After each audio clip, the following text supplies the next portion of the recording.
zdecydowany, szanując Państwa czas, szanując to, że Ladies and wszyscy gentlemen, śpieszą się już respecting też your na time, wieczorną galę, a niektórzy z Państwa, ci, którzy muszą and wyjechać due już to na the fact powroty, that we are także nie having the będziemy gala dinner przedłużali. tonight, Zapraszam jeszcze raz wszystkich not Państwa, to którzy są start na too zewnątrz, late, I would aby like dołączyli do to nas do ask you środka i again będziemy to join us rozpoczynali here in the ostatnią main hall. dzisiejszego dnia sesję piątą, czyli Mleczarski Świat And po pandemii. to start Potem session będzie number debata, również 5 zachęcam Państwa do zadawania pytań z sali, nie tylko naszych regarding the panelistów. impact Mam of the nadzieję, że pandemic. lunch Later Państwa on we'll have a smakował question i and answer spotykamy się session ponownie. again, Zatem jako and we'll pierwszego meet. poproszę So pana Jukka Likitalo, to sekretarza open, generalnego Mr. Europejskiego Jukka Stowarzyszenia Likitalo, Handlu Produktami Mleczarskimi President of the European i opowie Association pan for Trading in Dairy Jukka o Products, wpływach will tell us about the COVID-19 na impact rynki of mleczarskie. COVID-19 Zapraszam on tutaj na mównicę. the dairy markets. The floor is yours, please.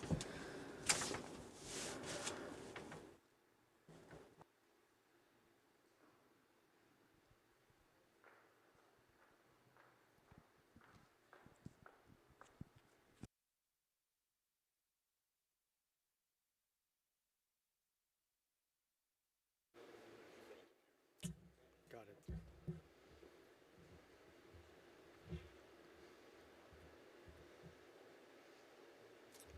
Let's see how this works. That way. Great. Well, good afternoon to you all, and thank you very much for inviting me again to what is always a very informative and entertaining event I've found again this year and over the past years. So I do really enjoy the first slot after lunch, because you get to count the number of people who are falling asleep in the audience, at least those who are already back from lunch or from their rooms. So yeah, my challenge for the next 20 minutes or so will be to try and keep you awake. It's perhaps not the easiest task with a topic like this, because COVID is a little bit like Brexit. You are exposed to it all the time, so it's sort of an information overkill, and people tend to be fed up with the topic altogether. Before moving to the impacts of COVID on our industry, I just want to say a few words about our organization. So for those of you who don't know us, UCLA represents the dairy trading community in Brussels, so mainly towards the EU institutions.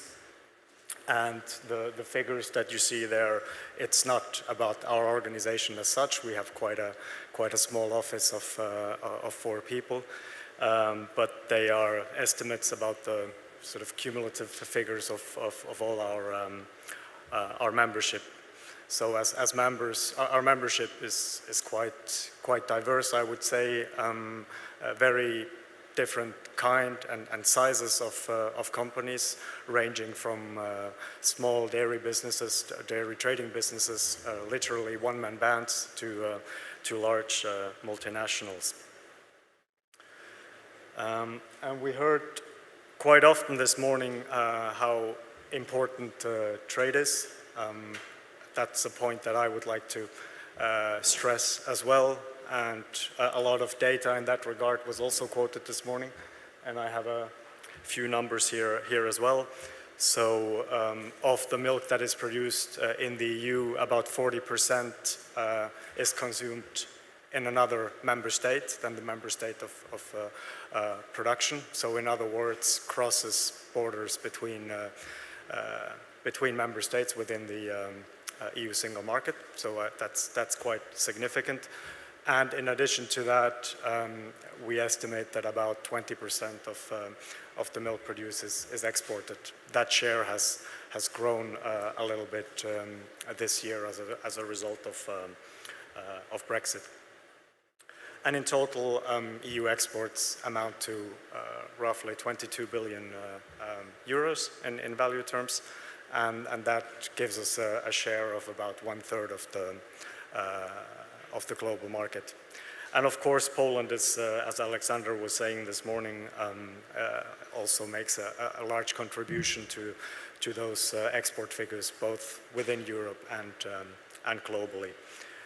And we are most likely will see a further growth in global trade in the coming years, at least, as over the past years, the average growth of global import demand has been about 2%. But let's talk about COVID now and the market developments since the beginning of the pandemic.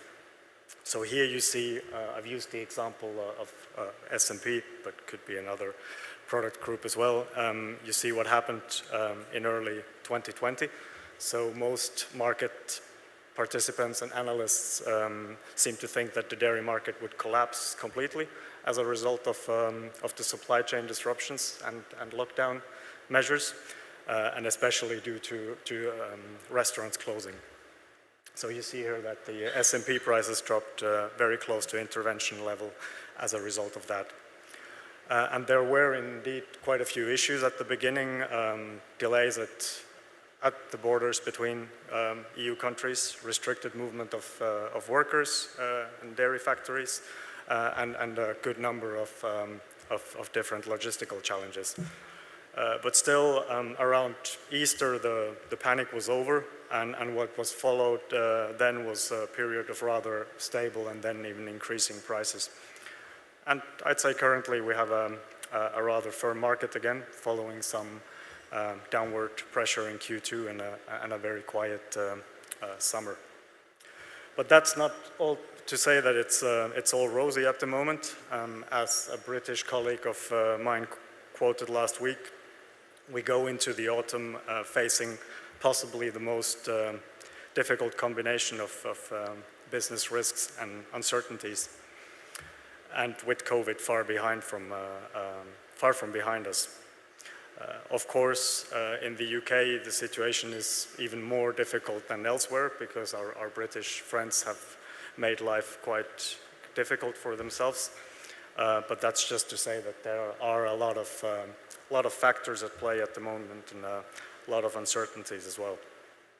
More on that later. So, why was the impact of COVID on the dairy sector and on pricing not bigger? Well, public support was certainly one factor, even though not the main one. So we saw that the European Commission, among other actors, acted quite swiftly to ensure that trade in essential goods, of course including food, could continue undisrupted. That was with the creation of so-called green lanes. And in addition to that, there was a set of exceptional support measures adopted, including private storage aid for butter, skimmed, and cheese. And while the uptake of that particular program wasn't great, the announcement itself provided confidence, I think, and gave the market a bit of a boost. And last but not least, even though it wasn't adopted until much later, there was the unprecedented recovery plan, which was announced, the Next Generation EU. And that, together with the enhanced long-term budget, is the largest stimulus package that has ever been financed in Europe. But I think what has been more important is that the demand for dairy products, as you know, has certainly exceeded expectations, and also that the industry has continued to operate well throughout the pandemic. And I'll show a few graphs later on that. The food service demand gap has been compensated by increased retail consumption and growing exports. So it seems, at least that concerns the consumption in Europe, at least. In the US, for instance, it's a little bit different. But here it seems that many people chose to eat more dairy when stuck at home than in their previous life. And so this increase in demand has been able to absorb the additional milk from the main export regions. Back to consumption. So how are dairy products actually consumed in the EU, in which form and through what channels. A growing share, as you see here, these are figures from the EU Commission. I think they take them from Euromonitor. So a growing share is used as ingredients, like cheese on a pizza. And of course, other products like powders are only used as ingredients, obviously.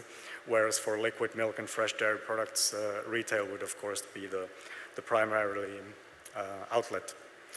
So we don't have any, solid figure about the share of dairy products that are sold through restaurants, food service channels, and of course it differs very much from one product to another. But yeah, for cheese it could be around 20%, I guess. And also some of the products that are used as ingredients in other food products may also end up in the food service sector in the end. So with the result that the line between food service and further processing is a little bit blurred in that sense.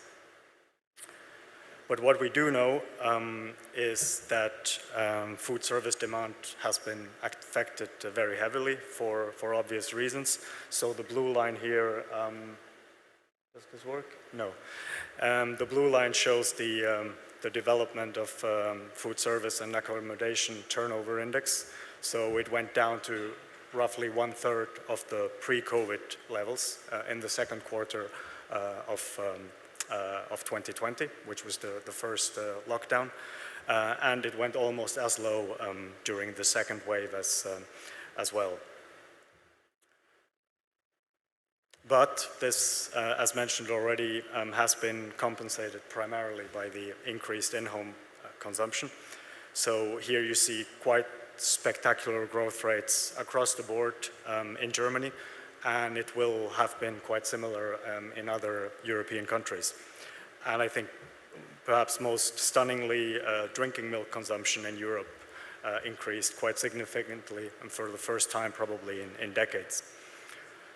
And given that retail sales represent at least twice or even 3 times the volumes that are sold in restaurants, this kind of explains how the huge gap in food service sales could be compensated. And in addition to that, I guess that the demand for certain dairy ingredients has grown as well. I don't have any data to back it up, but I could certainly imagine that the lockdowns have boosted chocolate consumption, for instance, quite a bit. And there is, of course, a lot of milk powder going into chocolate. And finally, mentioned it already as well, in addition to retail, growing exports. These are the global trade figures, but also growing exports out of Europe ensured that the gap in food service demand did not lead to a surplus and stocks accumulation. So this has been the other factor sort of supporting dairy markets. And it's really quite spectacular if you look at it, because yeah, global dairy trade increased by about 3% last year, which is really remarkable given the economic slowdown and the fact that overall world merchandise trade declined quite a bit, triggered by COVID. I think around 10% drop in total trade. So dairy trade was stronger in 2020 than it was the year before, and also above the 5 years average. And it has continued growing this year as well, I think about 5% during the first half of the year. And that is in spite of the tremendous decline in trade flows between the EU and the United Kingdom. And it has taken place really across the almost all categories except butterfat. So you see here that the trend is very, very positive for cheese, which is the product group showing sort of the most constant growth since 2015. For WMP and whey powder, they've also been doing quite well, with whey trade recovering from the African swine fever outbreak. And global trade in butter and S&P dropped last year, but this was in comparison to quite a strong 2019, and in the case of skim milk powder, that was linked to the sales of EU public intervention stocks in that year. And finally, a last point I want to mention on trade is that the growth took place despite a very significant disruption of maritime supply chains. So you will all be very much aware about the lack of container availability and the soaring freight prices, which are severely affecting export operations and leading to shipment delays. I've been hearing and reading that the reliability of the schedules in global container services has now declined to the lowest level on record. But so far these challenges have not translated into any lower dairy trade volumes overall. But it has become apparent that these capacity constraints and higher costs will be a factor for some time, and it's not just a temporary phenomenon. And this is really affecting all regions with delays and higher costs. As for the causes of this issue, I guess that could be the topic of an entire presentation, but it has to do with the strong rise in demand for industrial inputs and goods, especially from China, after the first wave of the pandemic. And in addition to that, ports have been congested directly because of COVID, because of port closures or partial closures. And a last factor which has also made it worse is that you've had limited capacity in air freight, so because of the travel restrictions and flight cancellations. So that has put even more pressure on maritime traffic. So global dairy demand, as said, has been very resilient, but a large share of that demand is coming from China, and that is perhaps a little bit of a concern, this over-reliance on Chinese imports.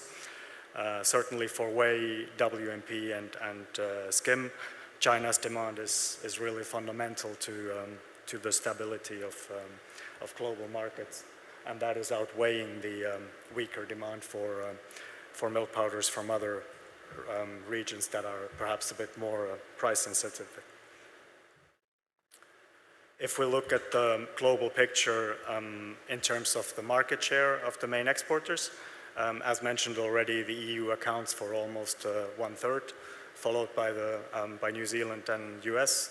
And so far in 21, the US has been able to further improve its position, so to say, despite all the logistical challenges they in particular have been facing, while New Zealand has benefited from the quite crazy demand coming out of China.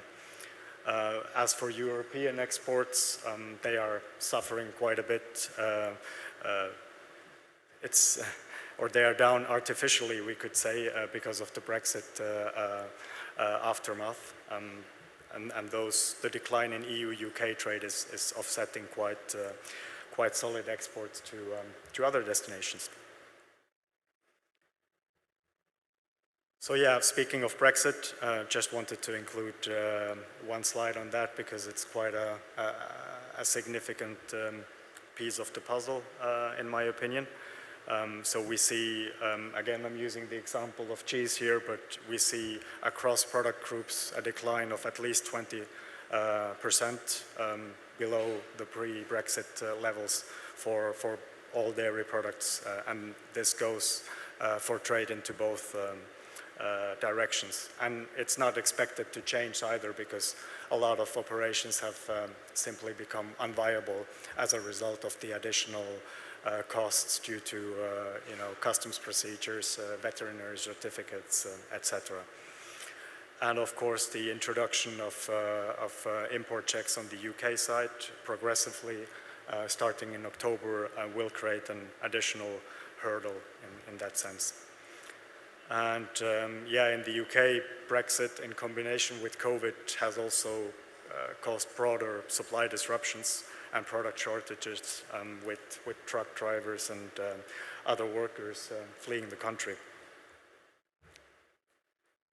So yeah, summing up then, the main factors we see, and also looking a bit forward, I mean, we see now that vaccinations have progressed, but we still have various restrictions in place because of the Delta variant, and there is no guarantee that we won't see new, more resistant variants in the future. So that means that the pandemic is far from over. I think, yeah, markets are still looking for direction a little bit, but even though they seem stable, at least in the short term. I spoke a bit about all the logistical issues that are not making life easier. I'd say another question I'm asking myself, how once and if the pandemic is sort of over, how the new normal will look like. I think most likely we'll still have less people in offices, less travel, and less eating out. So probably the consumption patterns in that sense have changed for good. So it's a factor to be considered looking forward. I think also demand for dairy nutrition could suffer some affordability issues, challenges in the coming years. Because social inequalities, unfortunately, are probably likely to get worse. On a positive note, though, I think dairy has, throughout the pandemic, benefited from the image of being a healthy and nutritious product, which has boosted demand. That has certainly been the case in China.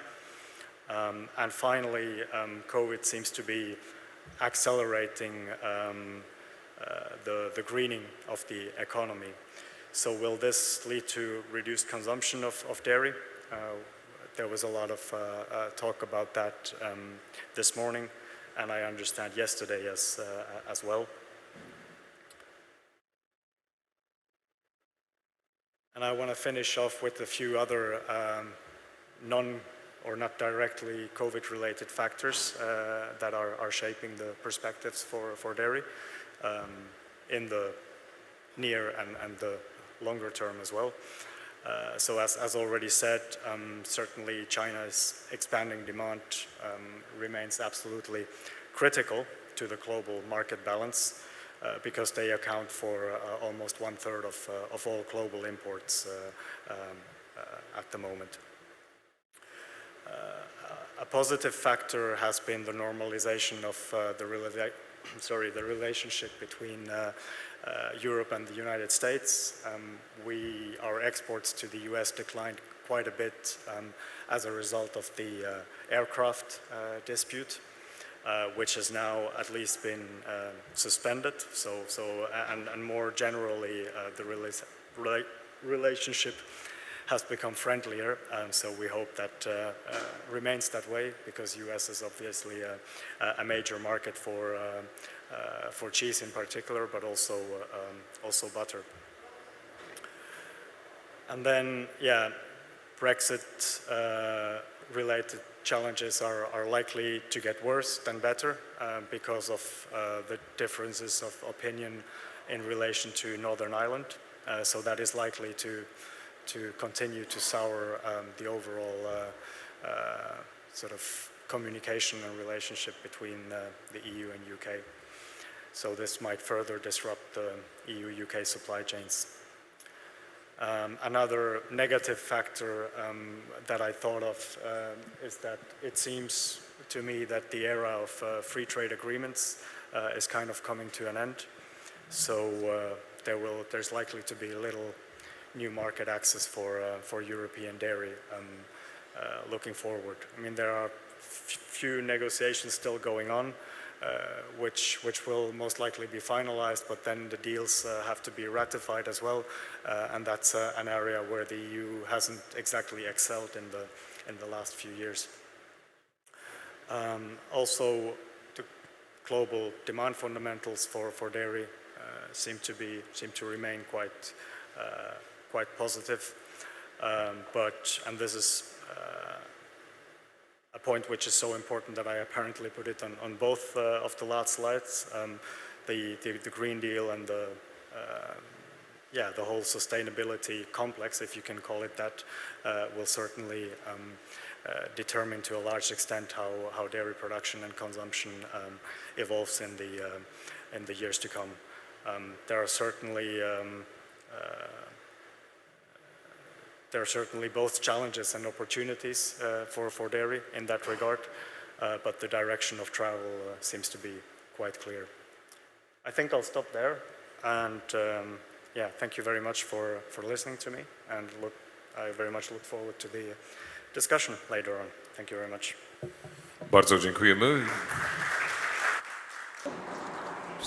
Ciekawe, ważne spojrzenie na rzeczywistość po-covidową. Interesting look at the post-COVID reality. Great material for further discussion. So I invite you to the panel. Thank you very much. And now the next lecturer, Mark Casey, General Manager of Trade Strategy and Stakeholder Affairs, Fonterra Cooperative Group, and the title of his presentation, Dairy After COVID Perspective from a New Zealand Dairy Cooperative.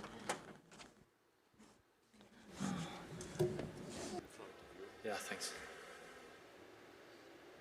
Thank you very much, and thank you for having me to speak to you all today. I can't see Neska here, she's just walked back in. Thanks again for you and your team's wonderful organisation. Had a great time meeting a lot of you here, and last night at the function trying some of the local vodka. I had a unique experience. There was one vodka which only after I'd drunken it was told it was based on the local zebra, or the bison. So that's something I'll probably tell my grandchildren one day. So look, my name's Mark Casey. I'm the General Manager for Fonterra for their trade strategy for the Middle East, Africa and Europe. So Fonterra, for those of you who don't know, is a New Zealand dairy cooperative with 10,000 New Zealand farmers, around 20,000 employees globally. And we export to around 130 markets. We have a large presence in Europe. I'm based in our Amsterdam office. We have an operation, the office has around 60 employees. We also have an operation up in the north of the Netherlands, a whey processing plant. And there are a number of relationships with customers and partners across Europe. Look, my predecessor in this role, David Richmond, spoke really highly of this conference, and he sends his regards to those of you who he's met here previously. Funnily enough, I was looking through Dave's presentation at this forum in 2019, and the topic was, are we ready for the next crisis in dairy? And he rather positively, enthusiastically and prophetically answered yes. And so here I am saying, as we spin our way through that crisis, asking, are we ready, or were we ready? So I'll talk today briefly around how we as a cooperative in New Zealand handled the pandemic in the context of how the New Zealand government generally was handling it. And then I'll move on to some of the broader consumption trends and broader industry trend as well. Yuka's touched on a lot of those already, so I'll try not to be repetitive. I think it's important before I go on to note that when my successor picks up these notes in years to come, there's still a lot unfolding with the pandemic, so these trends may well change, so I wanted to future-proof it by saying that. So a bit about New Zealand. Some of you would have seen Chris Carson's presentation this morning. He'll no doubt be disappointed that I've shown the map where New Zealand is at the bottom of the world. But there's some great pictures of our farms and our Prime Minister, Jacinda Ardern, for whom we're well known around the world. We're also well known for our All Blacks rugby team and our agricultural industry, in particular dairy. So a little bit more about New Zealand dairy. We have around 11,000 operational dairy farms, just under 5 million cows. Our average herd size is 440 cows. And in the 2019-2020 season, we produced just over 21 billion litres of milk. And that made us the world's 8th largest producer. To put that in context, Germany with 32.5 billion litres in 2020, France 25 billion litres, So as individual EU member states producing more milk than New Zealand, and in total the EU produces over 8 times more milk than New Zealand. Our New Zealand dairy companies work together under the Dairy Companies Association of New Zealand, or DCANZ, an industry established in 2003 for New Zealand companies who are primary processors and exporters. We have about a dozen members in DCANZ, accounting for more than 98% of the milk processed in New Zealand. So those members, as I mentioned earlier, export to over 130 countries, different markets around the world. In the year ending December 2020, 68% of New Zealand's dairy exports went to its top 10 export markets by value. So that included China as the main one with 36%, and then followed by Australia, 6%, Japan, 4%, the USA as well. Europe was New Zealand's 19th largest export market with just under 170 million US dollars in value of dairy. Poland was our 65th largest with around 9 million US of product. So moving on to COVID, so that more on the topic of my presentation today. So this graph shows the New Zealand COVID cases, and you'll see that although we had a rise at the start, we managed to effectively eliminate COVID. I note that at the moment we are currently in a state of lockdown. We have had Delta enter our shores. Yet I wanted to show you this graph to set the context for how we had to operate as a dairy cooperative in the context of probably one of the strictest, if not the strictest, government policies on how COVID was dealt with during the pandemic. So, sorry, I'll just pop back to that. So immediately, Fonterra actually was in communication with our Chinese colleagues in January 2020, because COVID was already becoming quite an issue over there, and we were in good communication with them. We knew this was an issue coming. Fonterra has its own crisis management process, which we immediately set up. It covers all across the business and really showed the value of a cooperative where you had the farmers all the way through to the exports, meet together, a team of around 20 people every day, discussing how we were going to continue to keep the milk both being domestically shelved in supermarkets and exported to our partners across the world so that food supply could continue. And I'm happy to say that in coordination with government, with unions, with industries, with customers, we managed to make that happen. So out of that immediate response, there were a few trends that I thought I'd just briefly touch on. Our focus, first and foremost, as an organisation was people, the health and safety of people, our employees, our farmers. And I think I'm glad to say that's continued. We really have shifted that focus to the well-being of employees above all else, because they are truly important.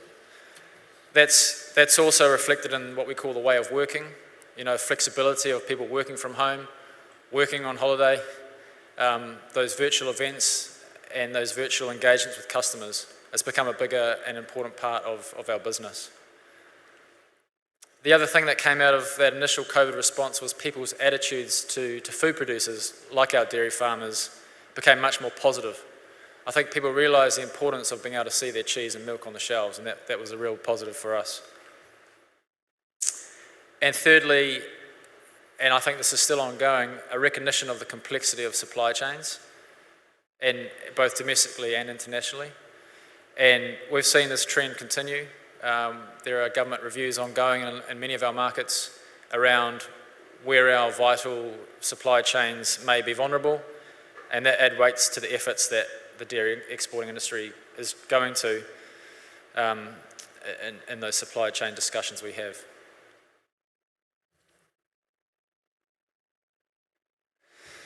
Dairy consumption trends, I agree with everything Yuka said in his presentation. I won't go into the food service and drop-off because everyone's well aware of that, I'm sure. Safe to say that for Fonterra, we saw that as an ability to prove our resilience and to prove our agility to move into those different food products. When food service did drop off the face of the earth, we managed to shift our production into other products for eat at home. Those eat-at-home boxes that you see, and really the agility to move to that at the drop of a hat was something that was a real positive for us. Again, Yuka's touched that China in particular has kept its demand, and as you've seen from the dairy trade results, the first half of this year especially, New Zealand's dairy trade with China in the 12 months until February 2021 totaled over US 4.6 billion, which was an increase of 9% from the same period to 2020. So, to this slide here, what are the potentially longer term trends we're seeing for dairy consumption and consumers? The first is that increased focus on health and wellness. As Yuka mentioned, there is a perception in China that the immunity benefits from dairy is something that's seen an increase in an uptake in dairy there. Mental health, gut health, internal health, your physical health, age, all of those were already trends before COVID, but we are seeing an increased focus on those now. We think the sense of vulnerability that COVID caused has really seen an increase in people's focus on their own well-being. Food safety has also been prioritised, and I think this is where COVID has been a positive for European and New Zealand farmers, because European and New Zealand farming and dairy really is seen as having a high provenance and high trustworthiness, and especially the Southeast Asian and Chinese markets are seeing a lot more value in that. We're seeing a lot more value placed in that provenance of our dairy products coming out of COVID. And finally, we're also seeing an increased favouritism in digital engagement and online purchasing. And that's a space, that digital space is where people also, where our cooperative is also focusing on as those buying channels become a must-have. Broader dairy trends, as you can see from the slide, you probably know where this is going. The green recovery, as Yuka referred to it. I think this is the key trend that the pandemic appears to have directly put in spotlights.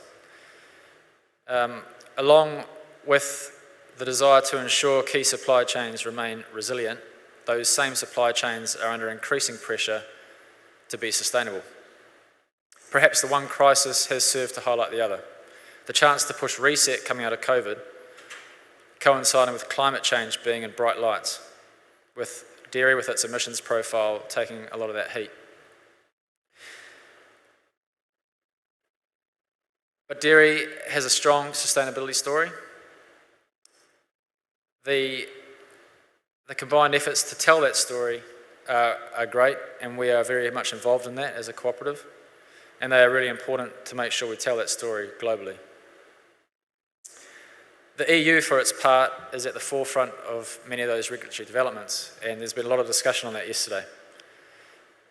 It's going to be an increasing focus on how that evolves. It's an area that we're following. We feel that we're very much aligned with the EU in the way that we consider those issues around climate, and we are following what is going to happen with carbon border adjustments quite closely, and hope that they are, as was discussed yesterday, consistent with WTO obligations and don't create unnecessary friction.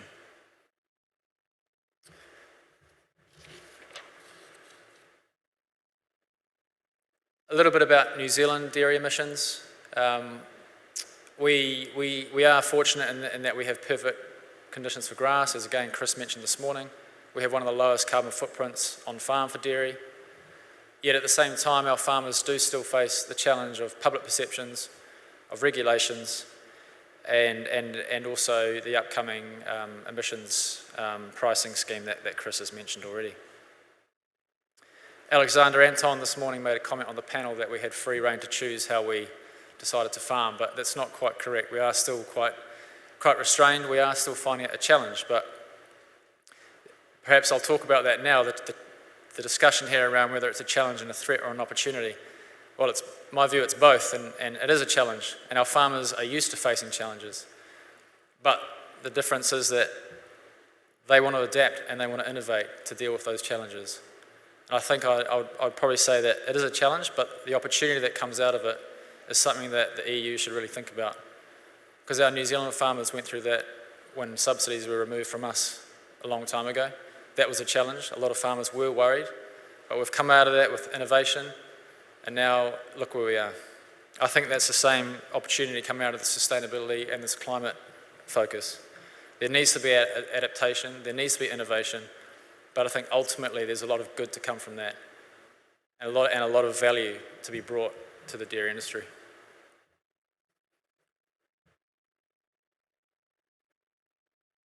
Just briefly, Fonterra's strategy, I've spoken about that innovation, that efficiency and sustainability. They're all core to our strategy that was reset in 2019. So that sets us well for dealing with this post-COVID or this continuing COVID world. I've just put a few examples for you there of how our sustainability strategy has actually unfolded into actions. Our processing facilities have announced they'll be out of coal by 2037. We are working with a lot of customers on joint supply chain sustainability initiatives. We have farm environmental plans rolled out across our farmers for how they can farm more efficiently with their nitrogen, with their water quality and their methane emissions.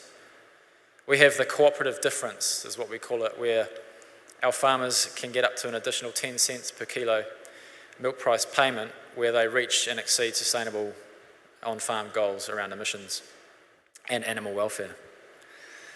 But look, as a final comment, for our New Zealand farmers to meet the goals on methane emissions, it requires investment with regular reviews based on scientific and economic analysis that will get us there. And to do that, we have to partner with our government entities, with our industry entities globally, and obviously with our farmers.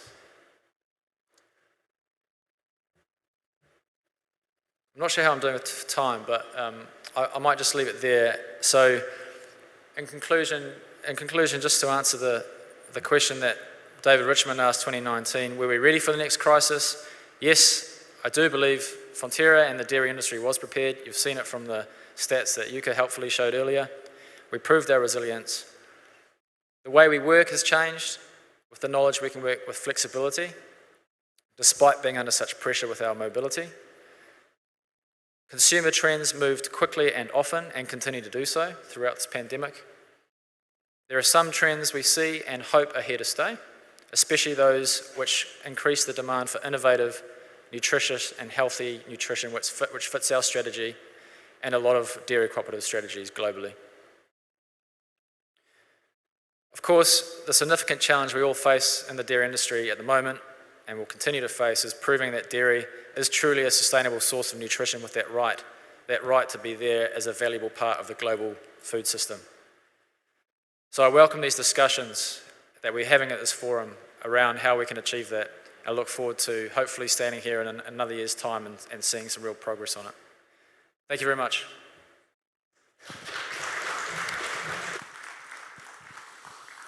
Dziękujemy pięknie. Very much, Mark Casey. A very interesting look from the New Zealand's perspective, and maybe there will be some cooperation in these organic aspects, ecological aspects between Europe and New Zealand. Let's keep our fingers crossed. So thank you very much, Mark Casey, General Manager from Fonterra Cooperative Group.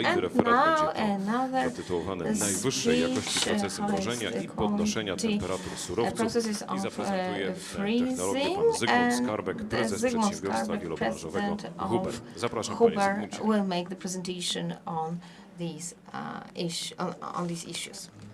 Floor is yours.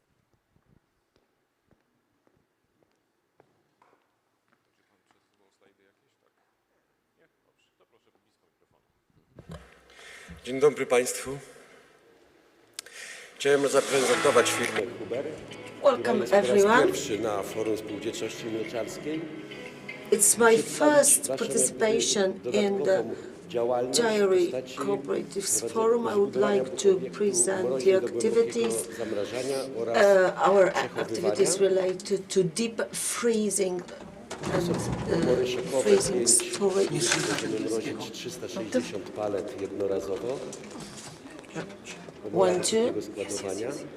7000 palet, Słychać? maszynownia amoniakalna i maszynownia na We see the ammonia and glycol machinery units that have been prepared already for future extension of the facility. We want to extend the facility by 300,000 pallets deep frosted products and high storage 400,000 pallets. So here we see the ammonia and glycol installation that has been developed, taking into account the risk of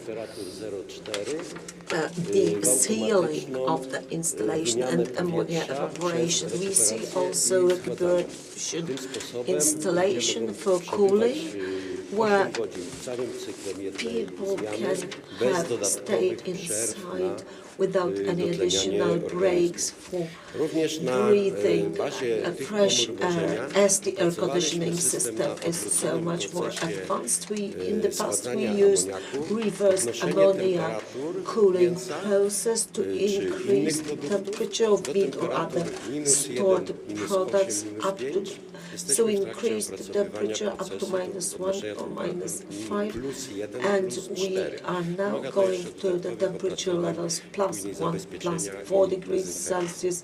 Later on we'll have to ensure disinfection processes.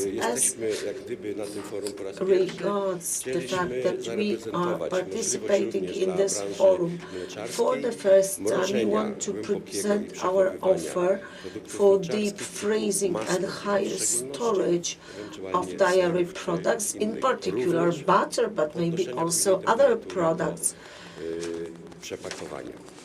and for repacking products in the future. Today in Poland, our facility is the first facility that has the documented possibilities of increasing temperatures for HACCP and veterinary requirements. The temperature in the chambers is registered continuously, regardless of whether these are the freezing processes or temperature increase processes.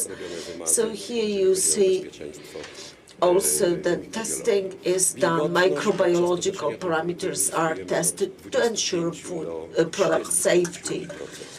And temperature can be increased by 30–35%. The facility has 9 ventilation units which can ventilate the whole air inside the facility, due to which the freezing processes or temperature increase processes can be faster than before. The freezing time takes between 14 and 20 hours. The temperature increase processes takes between 12 and 20 hours. The parameters for temperature increase for products of our clients make it possible to start production faster, which speeds up the time. As for time, in extending our facility, we will also build a photovoltaics installation, and there will be innovation processes in terms of recuperation installation to recover heat. And we also want to build another facility for cheese maturing. We don't know yet whether there will be a demand for such a facility on the Polish market, but we are checking the market right now. And in the future, we hope to be noticed also by the dairy sector, and we hope to establish cooperation with dairy companies, because our company has been operating for 30 years in meat trade, also in vegetable trade, and now also leather. And when it comes to dairy, we believe this sector could be interested in our offer. Thank you very much for your attention. I hope my presentation of our facility and our company has been brief enough. Where are you based as a company? We are based 10 kilometers from the from the city of Radom, at the crossing of the S7 road, and in 3 or 4 years we expect to have the S12 high-speed road, and we are just at the future crossing of those roads. Thank you very much for presenting this company, and if anyone is interested, please contact the presenter after the presentation. And now the last presentation before the discussion panel, Professor Dr. Holger Thiele of IFE Institute, Będzie to referat poświęcony who will stałym cenom speak mleka of surowego w Europie, status i bieżące milk zmiany. prices in Europe, the current status and changes.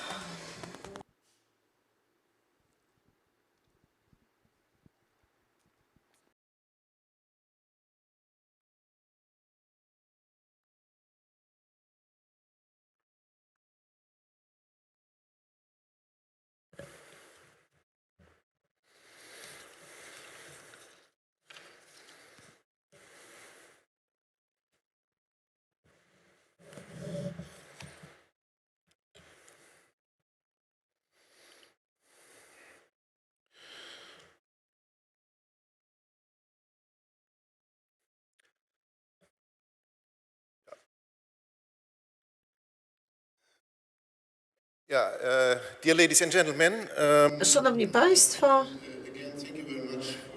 inviting me to this great conference. When I talked to Piotr, he presented yesterday on policy impact research. I remember, or we both remember, our first conference we had in Poland in 2005. That was in Cichocinek, and he was also a presenter there, and me too, and we were the organizer of such a conference called International Management Forum Milk. And it's always a great pleasure to come to this great country, not only great due to milk, but as we already heard today, but also because of the beautiful country, Poland. My topic today is the fixed prices for raw milk in Europe, status and current development. And I'm a professor of agriculture economics and statistics at the University of Applied Science in Kiel. It's in northern Germany, close to the Danish border. And I'm also founder and also head of the Institute of Food Economics in Kiel. It's a market intelligence institute for food and dairy products. And maybe you know some of our services we are delivering, like the Kiel Raw Milk Value Index or the Kiel Exchange Milk Value Index. We also have some other key performance indicators which we deliver to some dairy companies in Europe. We also deliver new milk price models or develop new milk price models for the milk chain.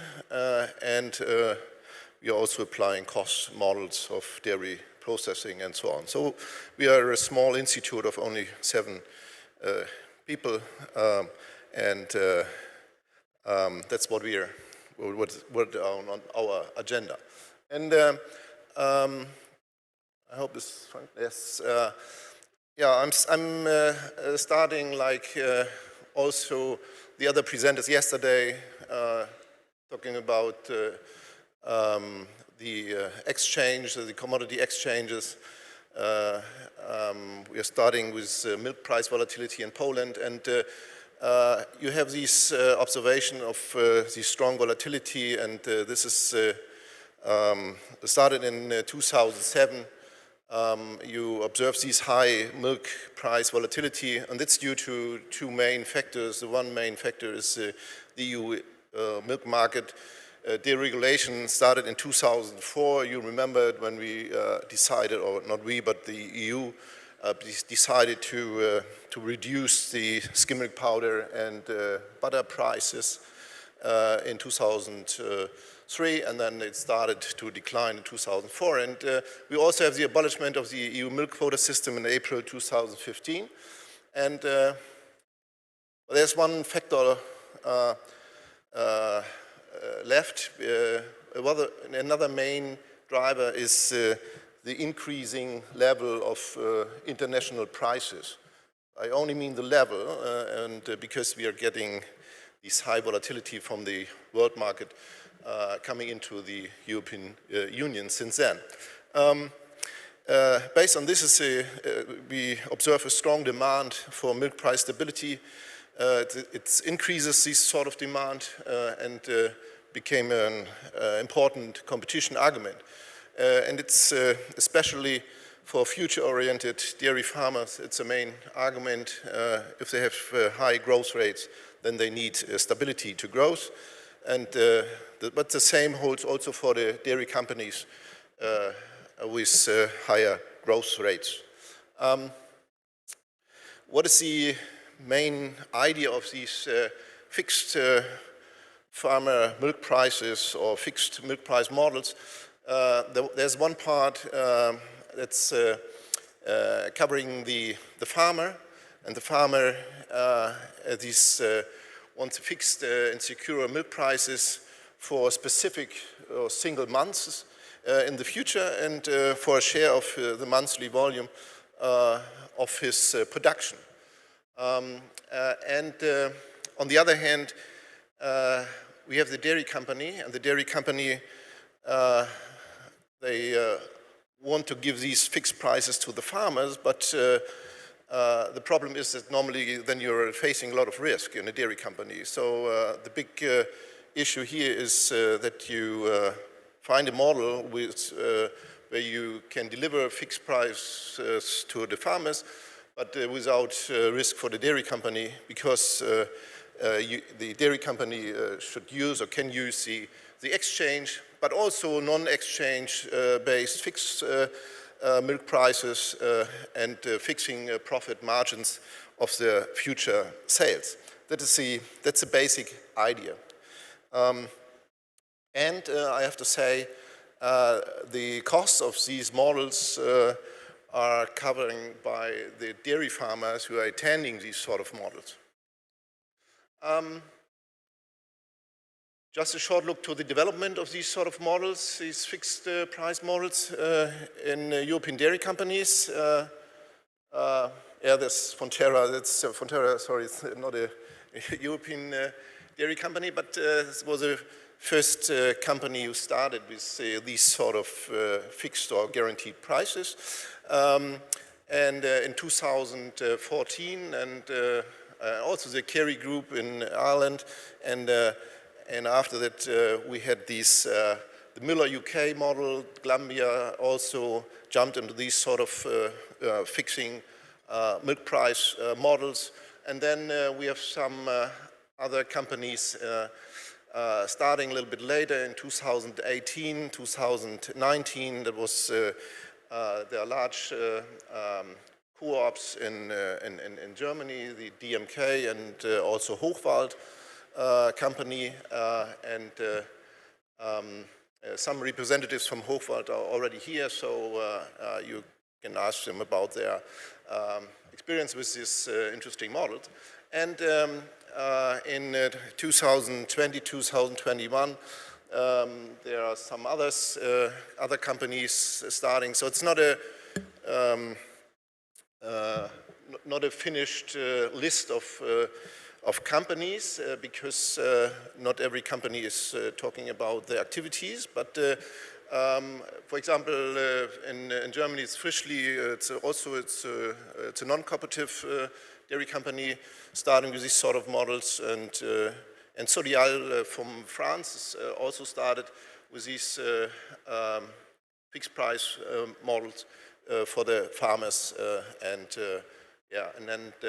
now there are some other companies still in the pipeline from some other countries like Netherlands and also Belgium and other companies from Germany, as far as we know, but there are some others too. And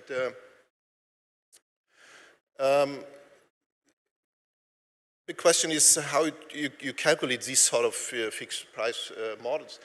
I give you a short example based on the exchange. Sascha Siegel already explained the functioning of these exchange for skim milk powder and butter, and Florian Hilbrand also from StoneX explained some part of it, and so they're really involved in these sort of topics. And on the right-hand side, you see this table, and this table shows you on the right-hand side, there's these skim milk powder future prices, for example, 2,707 euro per ton. That was a price you could observe yesterday evening at the exchange for skim milk powder. And the butter future prices for January, for example, or February or March, are roughly 4,163 euro per ton. These are prices for butter futures. If you want to calculate a fixed price, milk price out of it, then you need the conversion cost of butter and skim milk powder to get a raw milk value out of it. That's our daily business. So, and we are generating these 39.6 euro per or cent per kilogram. That's if you translate it into zloty, it's 1.79 zloty per kilogram of milk. So these are the future prices for raw milk calculated based on skim milk powder and butter for January, February, March 2022. If you want to give a guaranteed price to the farmers for the same period, then you need to cover the costs you have in dealing with this exchange and doing the hedging there. As a company, I took minus 1 cent per kilogram of milk, and then the outcome is 38.6 cent per kilogram of milk. That's 1.75 zloty per kilogram of milk. So that's a fixed price you can offer to the farmer for Q1 in 2022, and the farmer can then lock in if he thinks 38.6 cent per kilogram of milk is a good price for me, is covering my full costs, for example, and is guaranteeing a profit margin for me. And then the farmer has to offer also a specific volume for each of the months. For example, here are 3 farmers, and just to give you some numbers, 10,000 kilogram, the one farmer for January 2022, he's locking in 10,000 kilogram, the next 4,000 kilogram for January 22, and the other guy 8,000 kilogram for March. So that's a percentage of the monthly volume, and then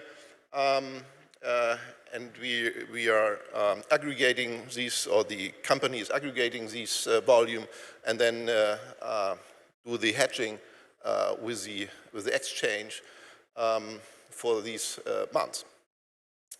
These fixed milk prices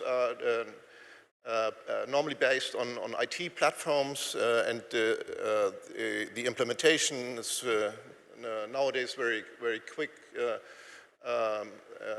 to implement these sort of platforms, and it's normally connected to the processor's web page, and the fixed price model with as little effort contains little effort between the dairy and the milk producers because they are exchanging prices and volumes due to this or based on the platform. On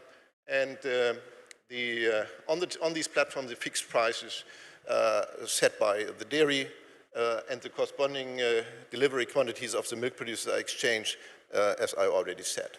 Yeah, what about the cost of these new price models or new fixed price models? We've done some research on this issue, and we've made a case study based on a co-op data, real data from January 2016. So we simulated that they started with this model already in January 2016. So the company started later already, but just for research. And then until December 2019. And the cost over this period of time was, if you're fixing prices for the farmers 3 months ahead or 6 months ahead, then the costs were 0.37 or 0.4 euro cent per kilogram of milk. And if you go further ahead for a longer period, normally you have higher costs, but in this case it was below, because that depends on the price fluctuations you had in that time. And so the 12 months period, the cost for the 12 months period fixing prices for the farmers were 0.35 euro cent per kilogram. As I already said, the costs are in these models normally paid by the attending farmers. So these are very low costs, you would say, for these sort of guarantee prices in the future. So as a farmer, you have a new environment, because now you know that you have, for example, the milk price in March 2020 about 38.6 cent per kilogram, or also for the next months until, for example, September 2020. The question is, what is the feedback of at the moment from farmers and dairies of these new models? And and we've done a survey of farmers and dairies which are participating in fixed price models, and this showed the following statements. The one main statement was that the stronger supplier loyalty of growth-oriented milk producers are observed, and also a higher satisfaction of the farmers, because not about the level of prices, but about that they know much more about the market, and they can stabilize prices. So that was a stabilization argument that was mainly behind that. And there was a stabilization of the long-term business relationship with milk producers. So as a company, you can stabilize the relationship with your milk producers. So you're not only short-term oriented, so you have a long-term orientation. And these fixed prices are becoming an important argument in regional competition for milk as raw material, because it's an additional service you're delivering as a co-op to your farmers. And by securing long-term purchase prices, there are opportunities also for risk-free and long-term sales contracts, and that's another advantage for the dairy company too.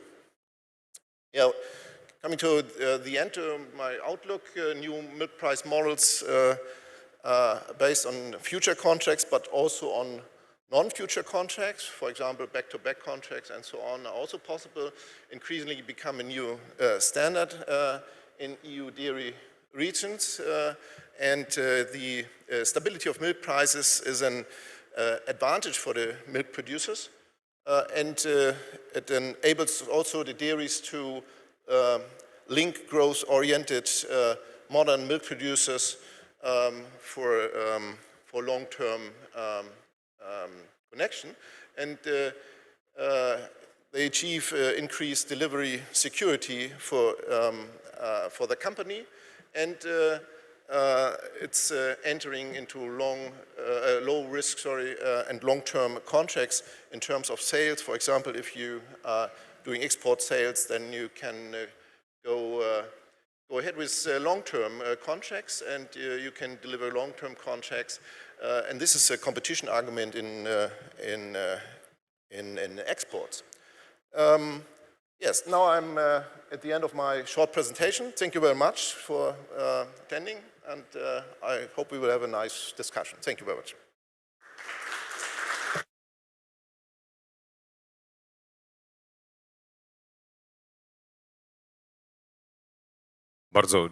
So thank you so much, Professor, for precious knowledge of prices and regulation of prices from the very first source. And now let's invite panelists onto the stage. And let me also invite Mr.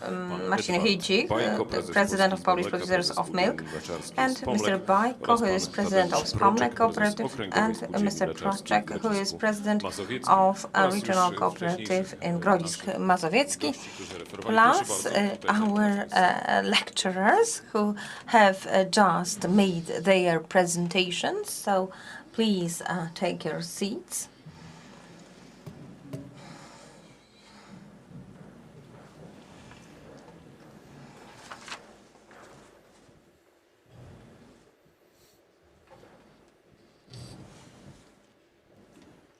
Down, please.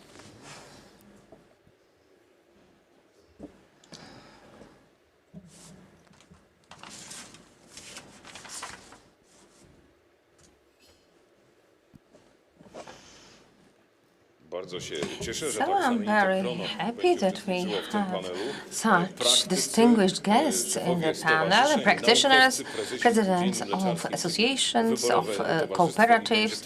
That is indeed great specialists, and we will have a global outlook, not only Europe, Central Europe, but also New Zealand. Therefore, a precious look at the dairy sector in the post-pandemic world. So once again, thank you for staying until this hour. I know everybody is tired now, but of course you can still receive a lot of very interesting observations, insights, and later on we will go to the opera where we could have some other events plus the ranking of cooperatives. So pandemic stopped the world, the whole world, the different sectors. I've just read today that automotive industry is not back on its track, so we have to wait for a new car for 6 months, something that seemed impossible 2 years ago. Car dealers begged us to buy the cars, they gave us various promotions, etc. And now we beg dealers to insure us a new car in 8 months' time. Unfortunately, this did not happen in the dairy sector. That has been confirmed today, that not only in Europe but also in New Zealand, the supplies after a very short period got back to norm, although complications on the market or transport to China were quite painful. I wasn't even knowledgeable about these shipments by vessels, and that was the great problem with that shipment. So how do we have to get prepared for the subsequent crises that would somehow disrupt the European milk market? So the first question to a guest from New Zealand. So we would appreciate your answer now, please. Is this on? Yeah, it is good. Thank you for the question, and welcome to my fellow panelists. Yeah, how do we prepare for the next crisis? Well, obviously it depends what that is. No two crises really are the same. But I think the one thing, as I've mentioned in my presentation earlier, initially is to have a really good process in place to deal with a crisis for every individual company and organisation. That really helped us. Just having a process, it doesn't have to be specific. It's just knowing that you have a process you can set up. It's very helpful. For the dairy industry and the supply chains, as I also mentioned, I think that this crisis, being as significant as it is, has generated a review on supply chains, which I think is a way of future-proofing for future crises. I would also just add that those international relationships that you have across industries and with customers and with shipping companies themselves, those relationships are really important to build on now and build that trust so that when the next crisis does hit, you are hitting them with the ground running with those partners of yours. Dziękuję bardzo za odpowiedź. To może zapytam. Very much for your response. Now let's ask practitioners, that is presidents of dairy cooperatives. Mr. Edward Bajko, what was your perspective here? So I think that here, of course, being, let's say, somehow rewarded for the fact that we somehow survived through this COVID crisis. And I guess the issue is such that the appetite goes down only among those who have suffered from COVID. Otherwise, people have to eat. And we had to defend ourselves. We coped with logistics problems, but I don't think that was a stress test that showed that dairy is resilient to any crisis, because this crisis was quite easy to overcome, in fact, and we should not really forget about other. Now, Mr. Hysik, the president of the Polish Association of Milk Producers, I wouldn't be so modest. The fact that we survived the crisis as we did, as we managed to do, I guess it's also thanks to our cooperatives, transport, devotion of our employees. So we should pay tribute to our industry, to ourselves, in fact. So what to do in order to avoid a crisis in the future? And definitely there will be crisis in the future. So I think such solutions, which are very practical ones that we've discussed during the first wave of the crisis, that is of the pandemic, that is such as listing our factories as the critical infrastructure of the state. So we must make sure that dairy plants in different crises like this one at the eastern border, that these dairy plants would not be left without transport, that our suppliers would be able to supply milk, and we would be able then to distribute all the products all across the country. That is a problem, because the critical infrastructure that exists now, it's mainly military infrastructure, but there is no kind of civil critical infrastructure. I think that it would even lead to changes in the constitution in some states. I mean, because of the importance of food, nobody thought about it before the COVID. And now, Mr. Project, what are your conclusions from the COVID crisis? I would agree with preceding speakers. However, I'd like to focus on one more thing, because the fact that the dairy products are kind of staple foods, and that's why it was quite easy for them to overcome the crisis. However, the sector also produces a lot for the HoReCa sector, and the crisis of these producers who really had a large share in HoReCa production, or majority sort of share, suffered from the crisis. Well, we saw in the presentations that prices are now developed of dairy products through butter and skimmed milk powder and milk powder.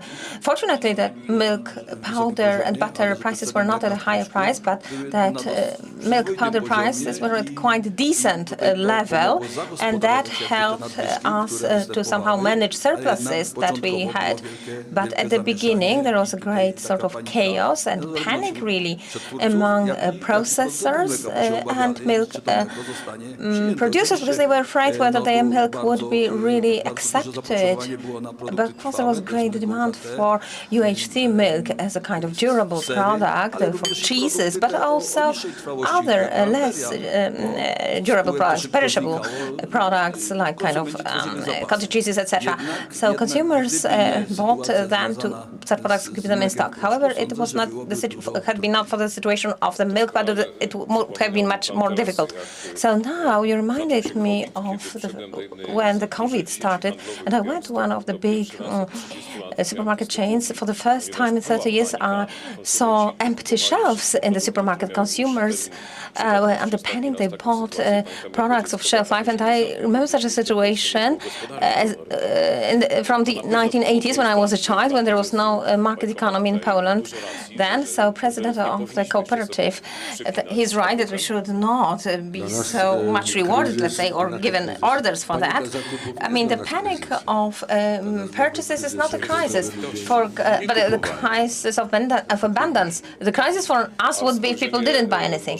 So now maybe Mr. Likitau, as the secretary of the European Association of Agri-Food Dairy Product Trade, what could you say? What kind of conclusions should we include in our strategies? Well, I don't know if I have that much to add. I think I would agree with the statements made by the previous speakers. Perhaps there's one thing I could mention in addition to what's being done at company level in terms of crisis preparedness.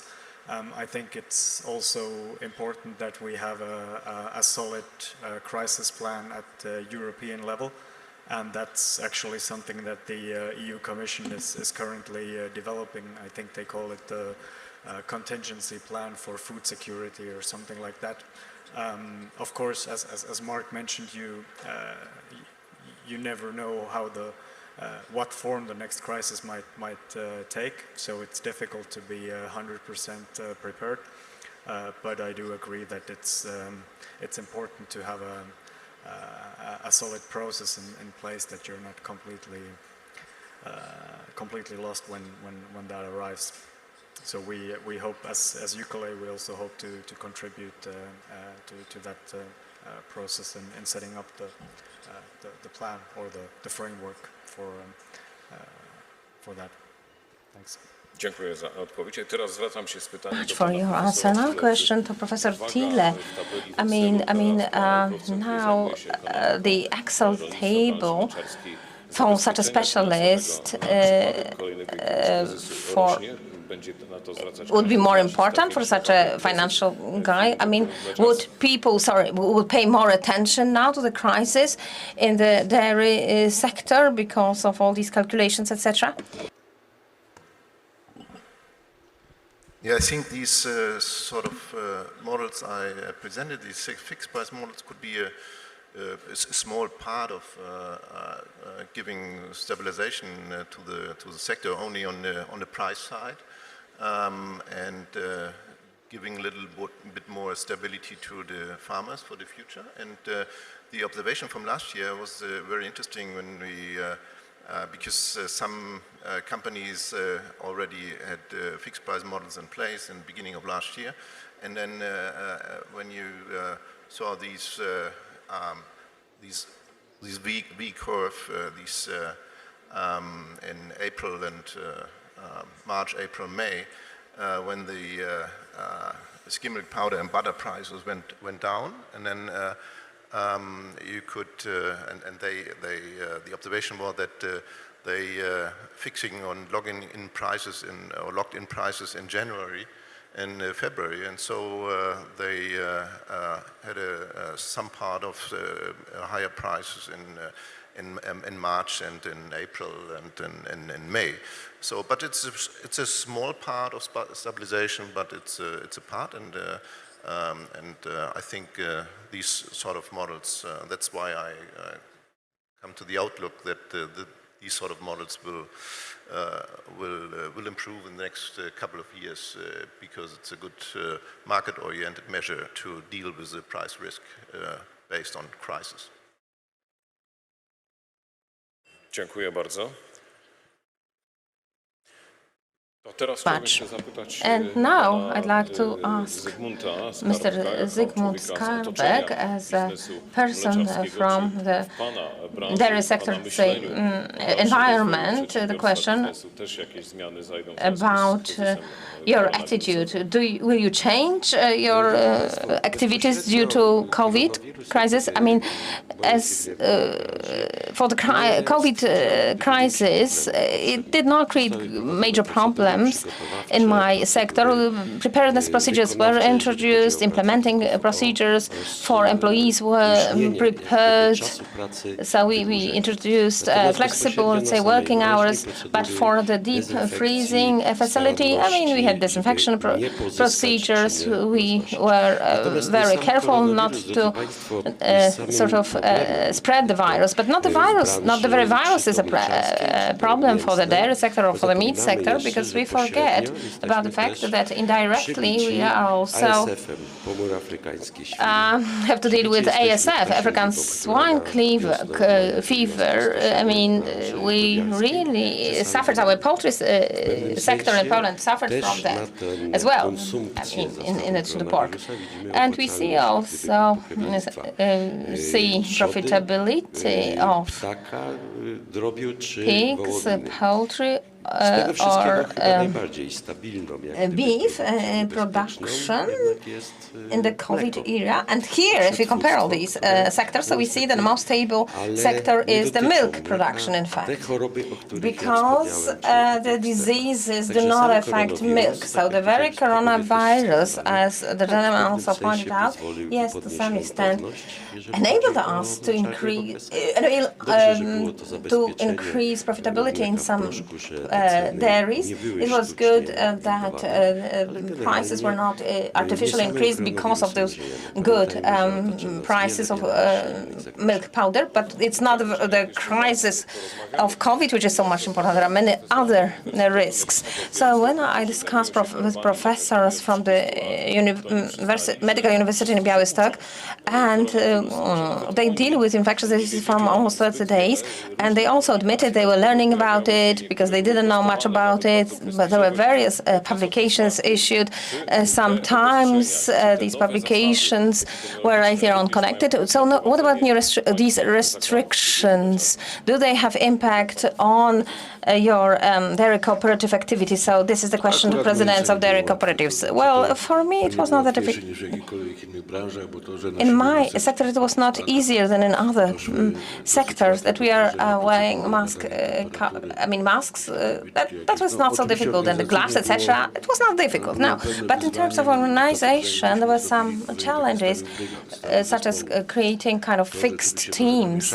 So that really somehow at the beginning introduced some chaos in the production facility as such, but somehow we managed to do it. I think the COVID challenge for the dairy sector, I mean, we managed to overcome it, but we should not be proud of that because that was not such a horrible challenge. We managed to cope with it quite easily, I should say. President Proczek, now your opinion, please. So, yeah, as President Bajko has mentioned, the major problem was to secure the employees against introducing an infection, I mean this particular infection, or to prevent, say, infected people from entering if they were infected outside, of course, of the company. So in terms of organization, we had to do a lot, and we had to think it over and to implement various things, especially in the first period, because if one person was with a disease, that meant that we had to close, for example, a sector of production or even office administration. It was easier in administration office, but it was much more difficult in the production facilities because in our case, for example, we organized in such a way that groups did not meet. So there was quite a lot of chaos at the beginning, but we managed. So what we didn't manage to do it, the percentage of people vaccinated in the dairy sector, as far as I know, is not higher than the average in Poland. So for me, it's a failure because we didn't manage to do so. I tried to convince them, but somehow I didn't manage. So, well, as regards and the medals and the orders, well, we don't deserve them yet. So that's a great challenge for you to persuade teams for being responsible for the others and for their workplace. Because if the pandemics persist in the production facilities, that would mean the weakening of the company on the market. It may even lead to the collapse of the company. So a strategy is needed, a certain idea is needed, so that to work with people, so that to convince these people, because I've seen that scientific arguments do not always reach Europeans, whereas fake news are really spread. Fake news is really spread. So that was in a Piątnica cooperative. They wanted maybe to force, maybe that's not really the word, but somehow to press on the people, and people were against the kind of obligatory vaccination. But I was in favor of that, but and President Kalinowski wanted to do it. But I'd like to thank him for such an attempt, but he was the first one to enter this minefield, but he had to withdraw from that. It's not good that it happened. We are not successful here.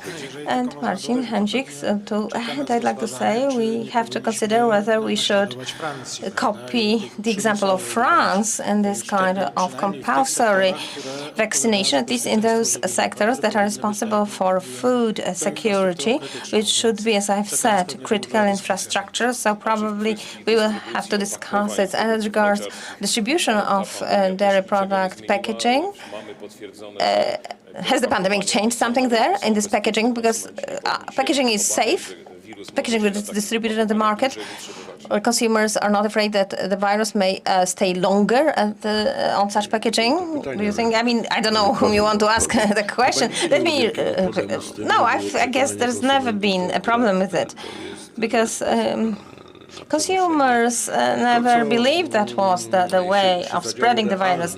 But what happened in reality, I mean, at the beginning of the COVID pandemic outbreak, I don't know if it's everywhere, but here, certainly so,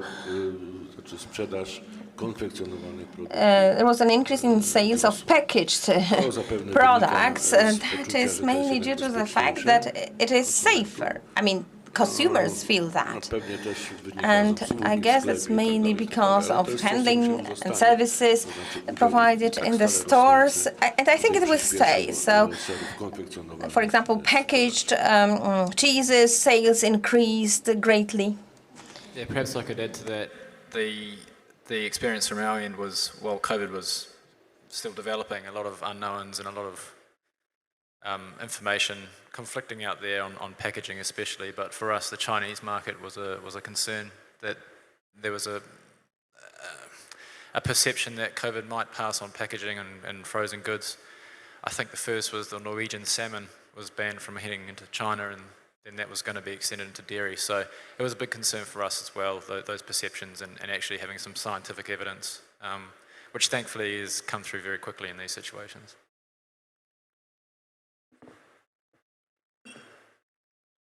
Nowa Zelandia ma tę przewagę, że jednak Zealand has this advantage that the number of new cases are very negligent, and all these charts show that, so that would strengthen the dairy sector in New Zealand in the, let's say, struggle for clients on the whole market. So yesterday we discussed the Green Deal, new rules. Now I wanted to get back to that and your opinion about it. Let's start with the first speaker in this panel, Yuka Likitalo. What is your opinion on the Green Deal, opportunities and threats? Thanks. That's an easy one.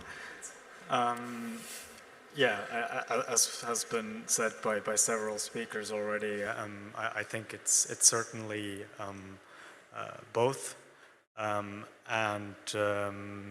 I think I mentioned it during my presentation as well. The direction of travel sort of is quite clear. So I think it's something that businesses definitely need to embrace if they want to remain competitive.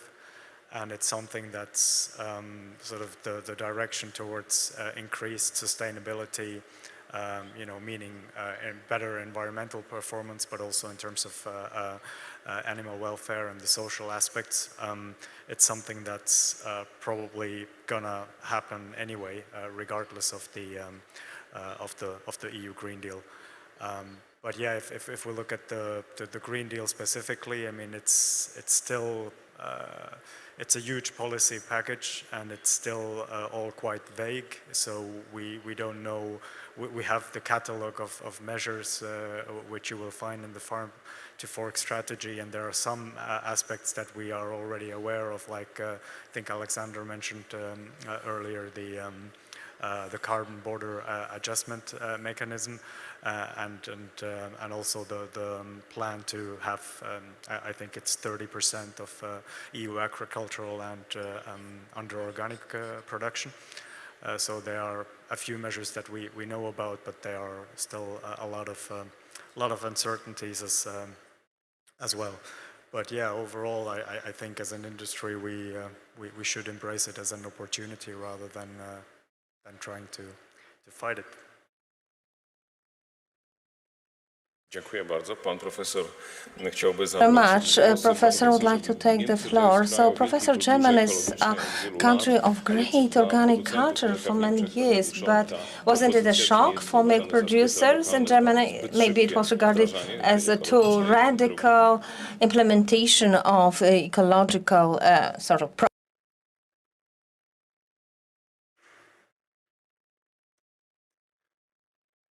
I hope I got the main message of your question.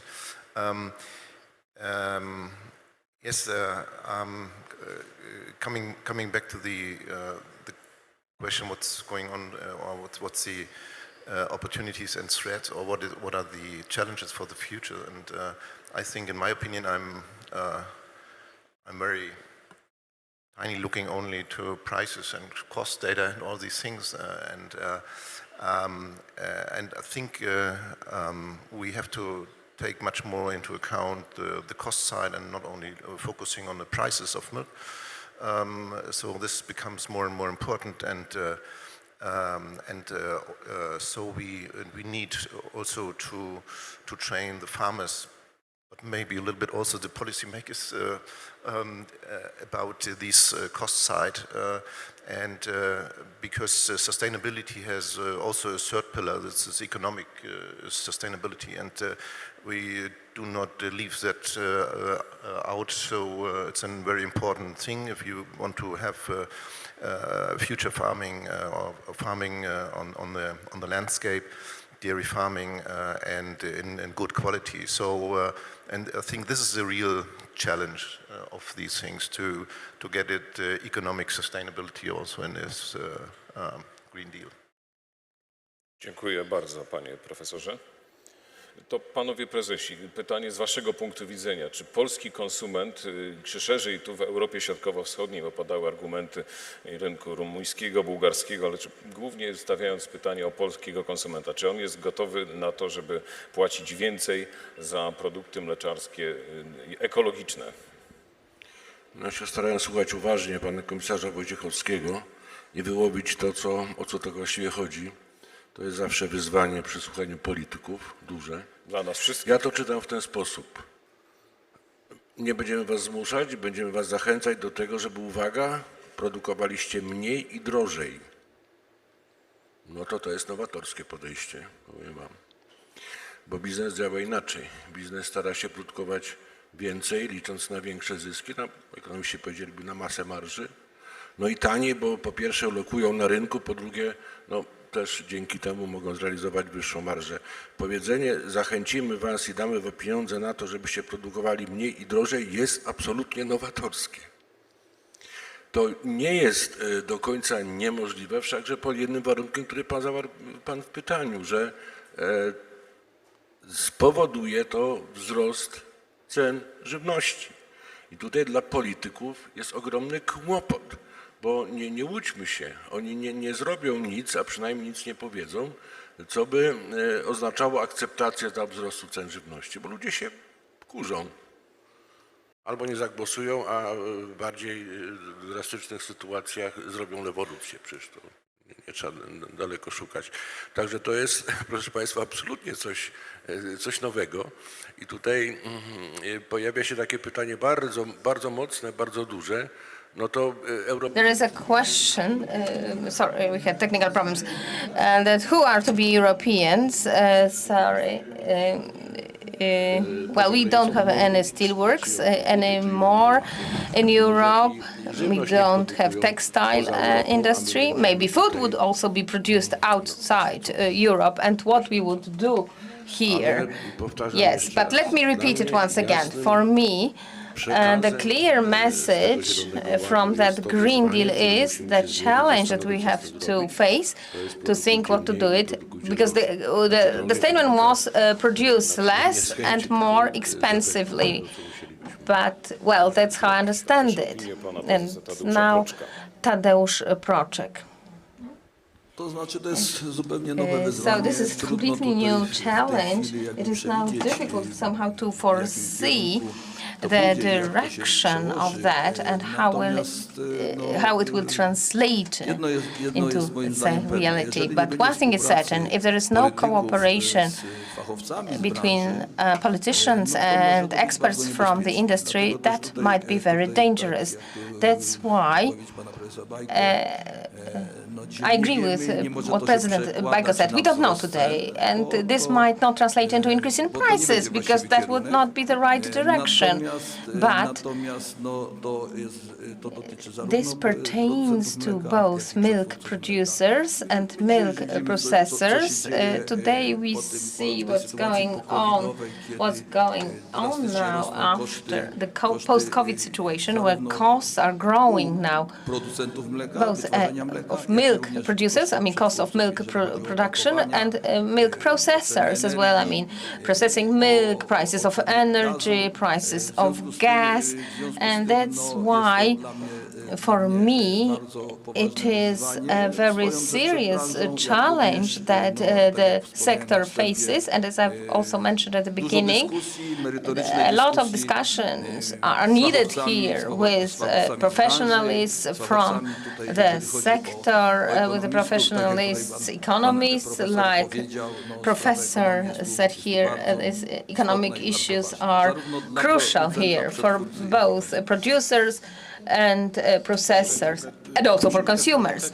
And we must also remember that the Green Deal is addressed mainly to farmers, that is producers. But as Professor Babuchowski yesterday showed us, the problem with greenhouse gases emission concerns more or less in 50% the producers, but the other 50% concerns processors. So the question is, will there be funds under the Green Deal for investment in processing so that to achieve all the indicators set? And I think during these discussions, no one mentioned the so-called Polish deal and the Polish government idea of introducing this called green bonds. So for the cooperatives to achieve ecological objectives, they would be able to issue such bonds that would be used for ecological purposes only. This is an interesting topic, maybe the solution of the problem. So would anyone like to ask the question from the floor? If so, I encourage you to do so. Yes, I can see someone who wants to ask the question. No? A jak państwo oceniacie? So how do you assess, oh, there is a question from the floor. Microphone? You need microphone?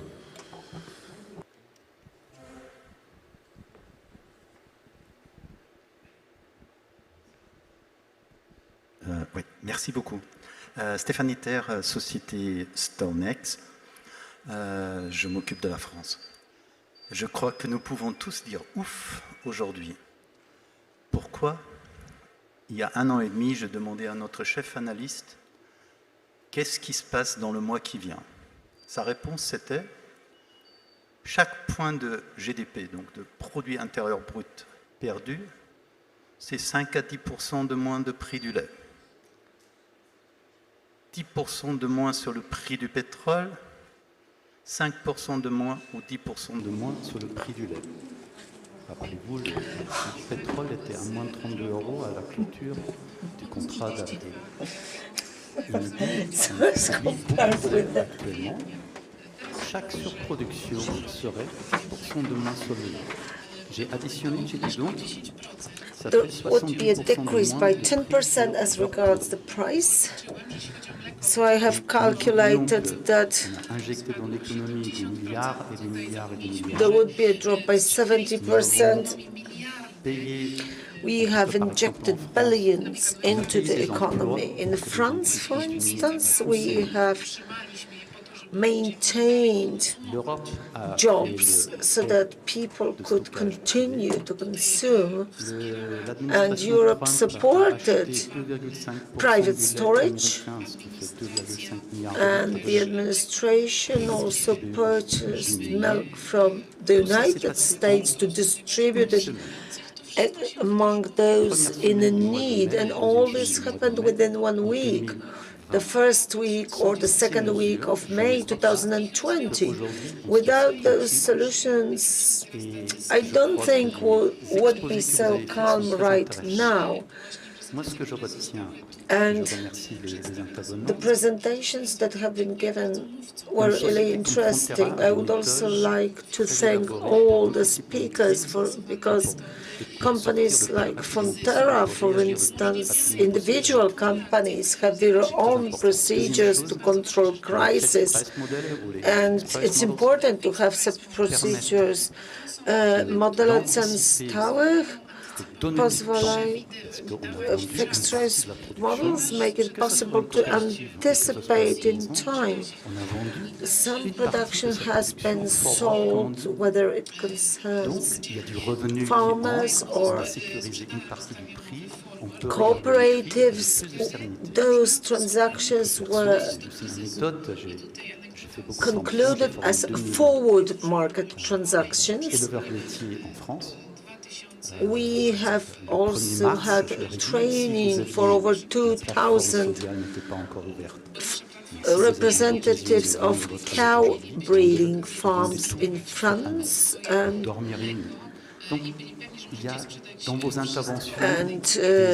milking cow farms, and I told them, well, if you were able to anticipate prices, you would be feeling more secure.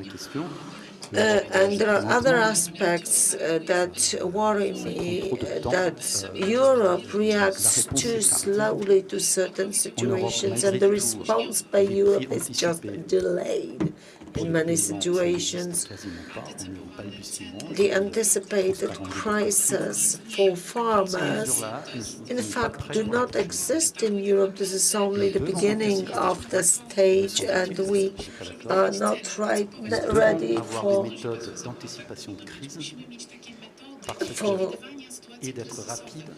anticipating crisis situations, and such methods are necessary. We have to follow the situation and follow the developments. I once worked in marketing, and I remember that during the crisis, those who are the best, who are ready, win.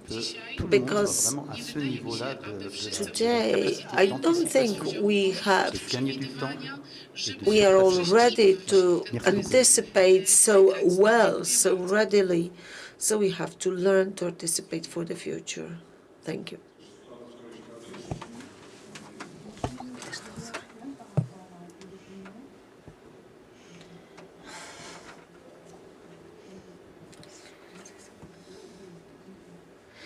No one else is going to say anything, or I can start.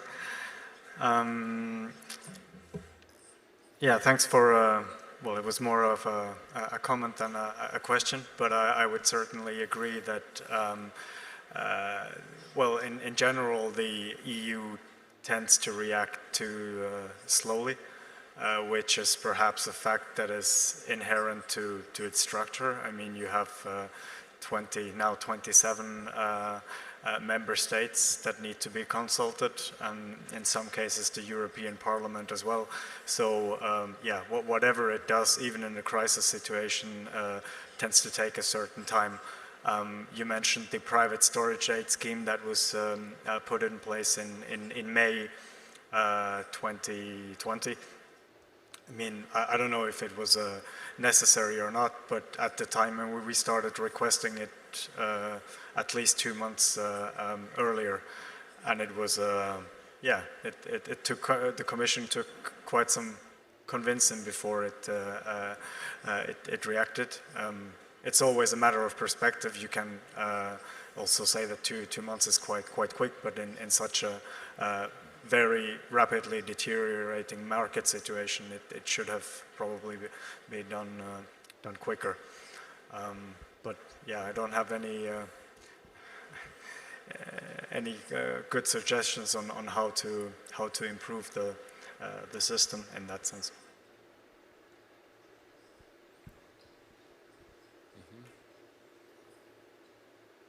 Ktoś z panów chciałby się odnieść jeszcze do tych Else to relate to those conclusions? Nie widzę. Not really. Czas nas If goni, not, jeszcze takie pytanie o właśnie maybe granice, one more o pewien kryzys i question. przewidywalność na Although we granicach. are Teraz behind time, na granicy polsko-białoruskiej mamy pewną sytuację kryzysową. let me mention the crisis situation Poland has on its Belarusian border. This is not related to imports or exports of dairy products to and from the European Union, but there are different political situations that also impact the market. If I may, politicians always surprise us, and politics is always a surprising area. I remember Minister Albanowski once condemned the imports of milk to Poland, although this was organic milk, and well, we can expect different situations caused by politicians. Anyone else? Anyone from the auditorium, from the floor? If not, time is running. I can't see anyone. No to cóż, If not, let me sum up. I would like to thank all the participants, all the panelists for this participation in our conference. Of course, those who are staying for the night, we are inviting you to the opera and the building, the opera and Philharmonics buildings is very beautiful. Once British Prime Minister Tony Blair had an opportunity to comment on this building. It's probably interesting to see it, whatever your impressions will be later. So at night we will also have the prize awarding ceremony. There will be a new category, a woman in the business, as well among the other categories of the prize. So thank you once again for participating in our conference. Thank you to the panelists, and we are meeting in the Opera building. Tonight, applause for our panelists. Thank you very much.